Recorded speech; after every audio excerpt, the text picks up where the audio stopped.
Bonjour et bienvenue dans cette nouvelle vidéo de cours Excel. Une vidéo Excel niveau 2. Excel opérationnel pour les personnes qui savent déjà faire des sommes, des moyennes, quelques fonctions également, NBC, SOMMC. Et nous allons ici aborder les cellules et les plages nommées.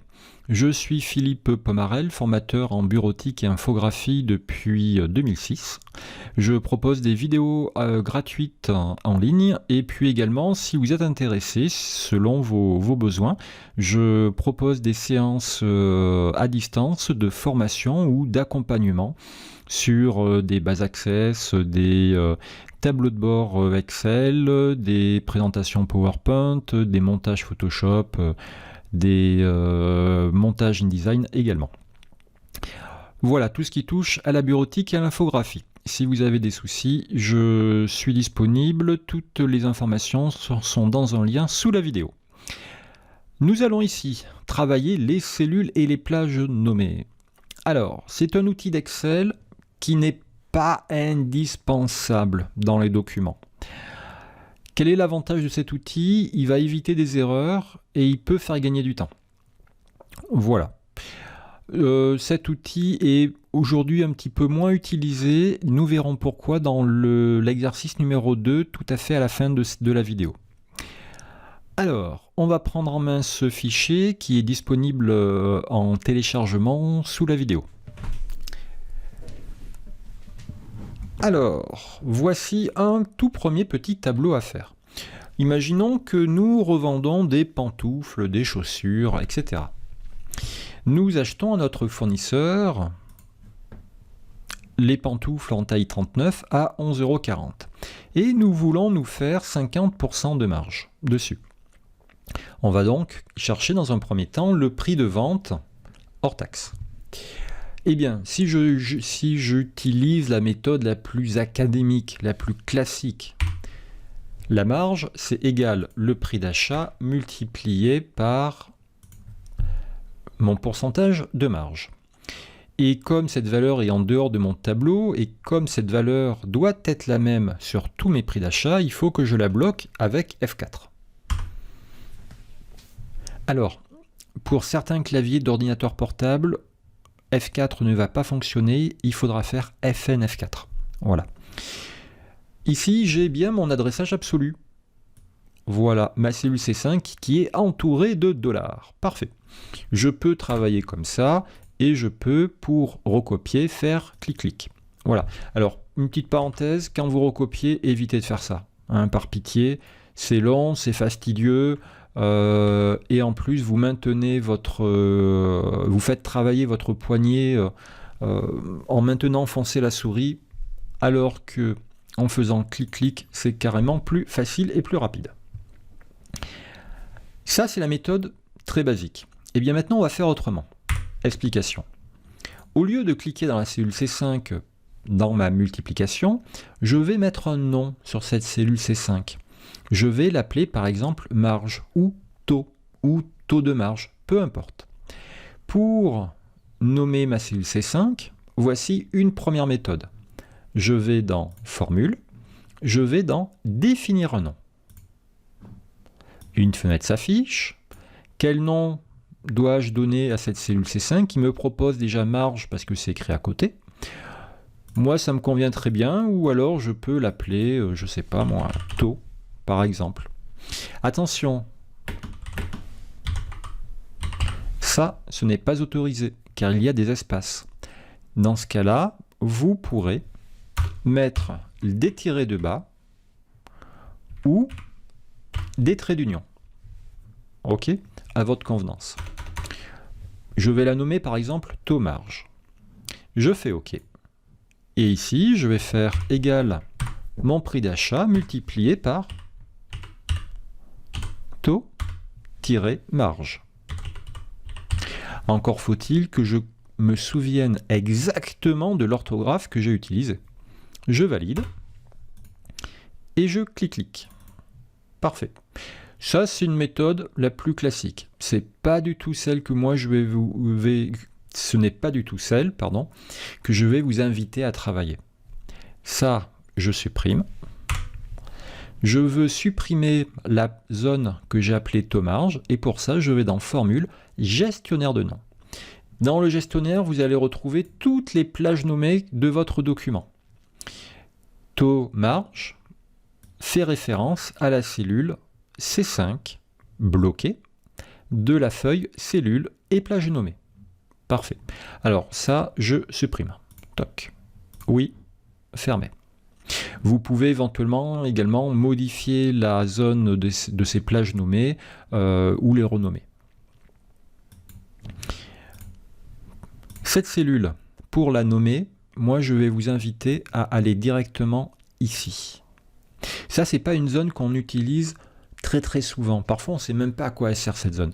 Cette zone a beaucoup d'utilité pour faire des sélections ou pour chercher des plages nommées.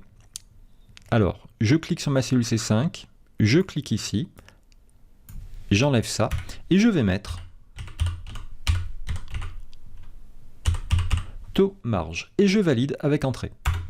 À partir de là, je me mets ici, je refais la multiplication égale le prix d'achat multiplié par taux marge. Ici, bon, je pourrais le taper au clavier, mais il y a beaucoup plus rapide et beaucoup plus efficace. Si j'appuie sur la touche F3 lorsque je suis dans une formule ou une opération, alors F3 ou pour certains claviers d'ordinateur portable FN F3, eh bien Excel m'affiche l'intégralité de mes plages nommées. Je retrouve taux marge et je fais OK. Et OK, parfait, ça a fonctionné. Voilà, moi je ne vais pas vous inviter à aller à chaque fois dans Formule, définir un nom, ou taper au clavier votre plage nommée. Je vais vous inviter à nommer vos plages ici et à faire appel à elles par la suite avec F3. Et avec cette manière de travail, je vous garantis qu'on va travailler beaucoup plus vite. Alors le prix de vente, eh ben, ça va être égal le prix d'achat plus la marge. On va vendre nos pantoufles en taille 39, 17,10 € et il nous faut connaître le montant de la TVA. Donc ça va être mon taux de TVA. Je clique sur F5, je clique ici, je mets taux-TVA. Alors majuscule, minuscule, on s'en fiche. Je valide, entrée. Et ici, égale le prix de vente fois F3, mon taux de TVA. Je valide et c'est bon. Après, pour le prix de vente, eh bien, c'est simplement hors taxe plus TVA. Parfait. Je vais prendre ces trois formules et ici, clic. Voilà, premier exercice fini. Je pense que vous commencez à comprendre un petit peu l'intérêt des plages nommées. On continue. Ici, voici les différentes périodes de l'année. Et ici, ce sont par exemple les quantités que j'ai vendues de pantoufles, de chaussons, de charentaises. Et bien là, j'aimerais avoir la somme de mes pantoufles pour toute l'année. La méthode traditionnelle, c'est faire somme de ça et entrée. Pourquoi pas? Ici, on va utiliser les plages nommées. Et pour ce faire, je vais faire trois zones. Une zone pantoufle, une zone chausson et enfin charentaise. Je sélectionne tout ça. Attention, je ne prends pas le titre, que les valeurs. Et ici, je vais nommer ça pantoufle. Alors, singulier, pluriel, là c'est vous qui voyez. Moi, je préfère tout mettre au singulier, c'est une petite habitude. Comme ça, voilà, j'évite de me tromper. Je valide. Ici, je vais mettre chausson.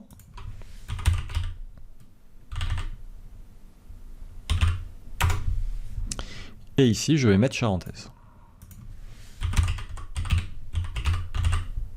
Et je valide. Un petit truc qui est bien sympa, c'est que si je déroule ici, eh ben, j'ai la liste de toutes les plages nommées du document. Pas que de la feuille, de tout le document. Si je ne sais plus à quoi correspond charentaise, je clique ici, je clique sur charentaise, Et Excel me montre à quoi ça correspond. Pareil pour pantoufles, et pareil pour chaussons. Voilà. Et puis au passage, là, c'est classé par ordre alphabétique. Alors, maintenant, je vais faire la somme des pantoufles. Je me mets ici, je clique sur la somme, et au lieu de sélectionner ou de taper au clavier pantoufles, je fais F3, et je vais chercher ma zone pantoufle. Je valide, je valide. Parfait. Ici, pareil, je fais la somme. Alors, pour faire la somme, allez, on va faire un petit coup de raccourci clavier, hein, parce que c'est un peu long d'aller chaque fois la chercher là-haut, la somme. Raccourci clavier de la somme, Alt égale. Je suis ici, je fais Alt égale, je fais F3, et je veux chausson. Parfait, je valide, je valide. Ici, pareil, pour les charentaises, Alt égale, F3, et je veux les charentaises. Voilà, on va faire une vérification. Je prends toute la zone des charentaises. La calculatrice automatique d'Excel, qui se trouve en bas à droite ici, me dit bien que ça fait 31 254. Le compte est bon. Parfait. Allez, mise en application maintenant dans l'exercice 1, qui se trouve ici. Voici différentes commandes que j'ai faites à mes fournisseurs. J'ai plusieurs fournisseurs, Pink, Blue et Green. Voici les dates des commandes et voici le montant des commandes que je leur ai faites. Je cherche ici le nombre de commandes par fournisseur et enfin la somme des commandes par fournisseur. Alors le nombre de commandes, ça va être la fonction NBC et la somme des commandes, ça sera SUMC. Alors, si vous ne connaissez pas ces fonctions, c'est pas des fonctions très violentes, mais je ne vais pas m'attarder sur elles. Là, l'objectif de la vidéo, c'est d'utiliser les plages nommées. Alors, pour la fonction NBC, il va me demander où regarder. Il va me demander la plage. Alors, moi, je veux compter le nombre de fois qu'il y a écrit black là-dedans. Donc, c'est là où je veux regarder. Donc, cette zone-là, je vais l'appeler fournisseur. Je vais ici, fournisseur, je valide. Hop, FX, tous, nb.si, on est là, je valide. Il me demande la plage, et bien là je fais F3, clac, et je veux fournisseur, clic, clic, parfait. Et mon critère, c'est ça, c'est black. Donc il va chercher le critère dans la plage et il va compter le nombre de fois que le critère est présent dans la plage. Hop, bah oui, 0. Là, il n'y a pas écrit black, nulle part. Par contre, si je recopie, clic, clic, il y a bien écrit 2 fois blue, 1 et 2. Et si je regarde le dernier pink, il y a bien 2 fois pink. Parfait. Maintenant, il me faut la somme des commandes. Ça va être la fonction SUMC. Pour la fonction SUMC, il faut que je lui dise quel est le critère. Le critère, ce sera black. Où chercher le critère? Ben, ce sera là-dedans. Et ça s'appelle déjà fournisseur. Et enfin, la fonction SUMC va me demander quel est le montant, enfin, quelle est la plage où il faut additionner, la somme plage. Ça va être tout ça. Eh bien, toute cette zone, je vais la nommer montant. Je valide. Je vais ici, FX,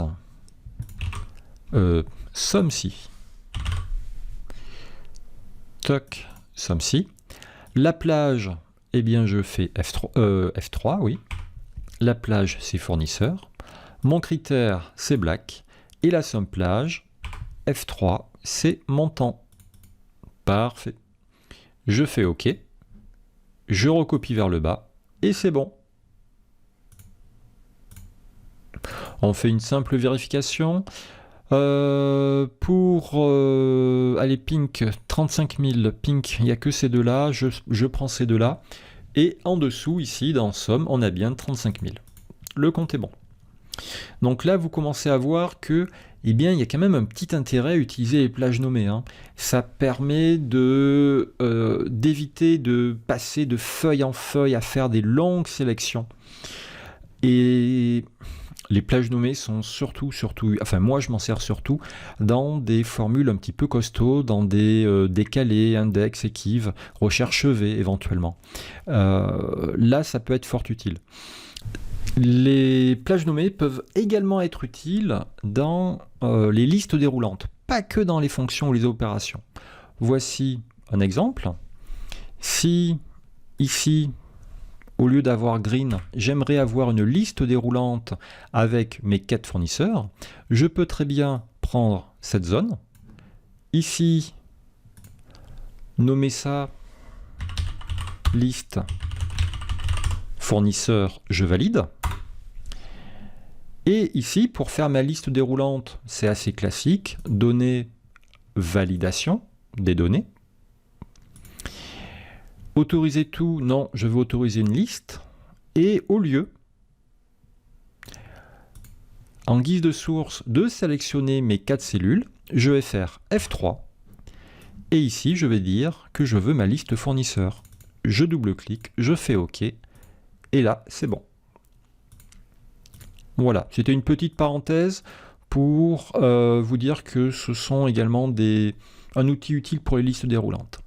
Et maintenant, un petit dernier exercice où vous allez comprendre pourquoi cet outil est moins utilisé qu'avant. Exercice 2.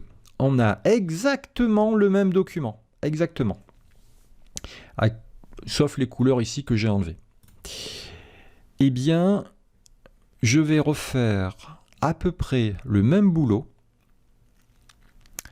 mais cette fois-ci avec la commande mettre sous forme de tableau. Ça, c'est une table, une petite base de données très très basique. Je me mets n'importe où dedans, mettre sous forme de tableau. Allez, on va prendre en jaune. Je fais OK. Mon tableau comporte des en-têtes? Oui. Bah oui. En-tête, ça veut dire titre. OK. Et là, je veux le nombre de commandes. fx, nb, si. Parfait. Tout à l'heure, pour la plage, j'avais sélectionné tout ça et j'avais mis un nom, j'avais mis le nom fournisseur. Et ça évite de sélectionner en fait. Eh bien, l'un des avantages de la commande mettre sous forme de tableau, c'est que ça fait l'économie de nommer les plages. Nous n'avons plus besoin de nommer les plages. Pourquoi? Parce qu'il me suffit de me mettre juste un petit peu au-dessus du titre. Voilà ici. Vous voyez la flèche noire qui descend? Alors, là je suis trop bas, là je suis trop haut, juste là. Je fais un clic. Et là, cette zone a déjà été nommée. Elle s'appelle tableau 1 fournisseur. Mon critère, ce sera black. Je fais OK. Clic, clic. Ici, pour la somme des commandes, fx somme-ci. Il me demande la plage, eh bien pareil, juste au-dessus de fournisseur, je fais un clic. Mon critère, c'est toujours black. Et il me demande la somme plage, la zone où il faudra additionner les valeurs, eh bien c'est montant. Juste au-dessus de montant, je récupère la flèche qui descend, je fais un clic. Et voici ma zone déjà nommée qui s'appelle tableau 1 montant. Je valide. Je fais clic-clic. Parfait. Non, c'est ça que je veux. Voilà. Vous voyez donc que l'outil mettre sous forme de tableau qui a d'énormes avantages. Si vous ne connaissez absolument pas cette commande, je vous encourage à aller voir les 2 vidéos que j'ai faites sur cette commande mettre sous forme de tableau. C'est un outil sous-utilisé aujourd'hui en entreprise et pourtant qui nous fait gagner un temps monstrueux. Voilà, bah écoutez, j'espère que vous avez pu découvrir ou redécouvrir les plages nommées. Pensez bien à utiliser cette zone ici pour les nommer. Pensez bien à utiliser F3 pour faire appel à elles. Sinon, vous risquez de mal les orthographier et vous allez perdre du temps. Voilà, j'espère que vous avez réussi ces petits exercices qui ne sont pas trop violents. Si cette vidéo vous a plu, n'hésitez pas à la partager et à le dire dans les commentaires. Et je vous dis à très bientôt.